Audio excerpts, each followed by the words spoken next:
Indian banks యొక్క regulatory body అయినటువంటి reserve bank of ఇండియాకి 26th ఆర్బీఐ గవర్నర్ కింద సంజయ్ మాల్హోత్రా అపాయింట్ అయ్యారు.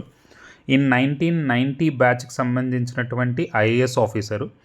ఇక ఎడ్యుకేషనల్ క్వాలిఫికేషన్స్కి వచ్చేటప్పటికి ఈయన గ్రాడ్యుయేషన్ ఐఐటి కాన్పూర్లో కంప్యూటర్ సైన్స్ ఇంజనీర్ కింద చేశారు. అలాగే మాస్టర్స్కి వచ్చేటప్పటికి public policy from Princeton university యూఎస్ఏలో చేశారు. అయితే ప్రీవియస్గా ఇతను మనకి రెవెన్యూ సెక్రటరీ కింద వర్క్ చేశారు. అయితే ఈ రిజర్వ్ బ్యాంక్ ఆఫ్ ఇండియాకి వచ్చేటప్పటికి కొన్ని ఇంపార్టెంట్ ఫ్యాక్ట్స్ అయితే ఉన్నాయి. సో వీటిలో ఏంటంటే మనకి ఫస్ట్ ఆర్బీఐ గవర్నర్ ఎవరంటే సర్ ఓస్బార్న్ స్మిత్. ఈ 1935 నుంచి 1937 వరకు అంటే అరౌండ్ 2+ years వర్క్ చేశారు. అలాగే ఫస్ట్ ఇండియన్ ఆర్బీఐ గవర్నర్ ఈయన చింతామన్ ద్వారకాంత్ దేశ్ముఖ్. ఈయన మనకి 1943 నుంచి 1949 వరకు వర్క్ చేశారు. అరౌండ్ 5+ years సర్వ్ చేశారు. అలాగే లాంగెస్ట్ సర్వింగ్ మాట అంటే ఎక్కువ రోజులు చేసినటువంటి గవర్నర్కి వచ్చేటప్పటికి సర్ బెంగాల్ రామూరావు. ఈయన 1949 నుంచి 1957 వరకు వర్క్ చేశారు. Around 7+ years.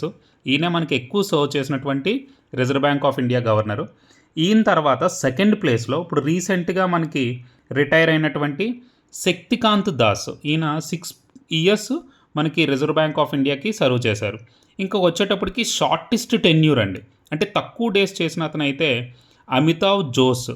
ఈయన 1985 అండి, అరౌండ్ 20 days. ఈయన ఒక ఇంటర్మ్ గవర్నర్ కింద చేశారు. ఇవి మనకి ఇంపార్టెంట్ ఫ్యాక్ట్స్ మాట.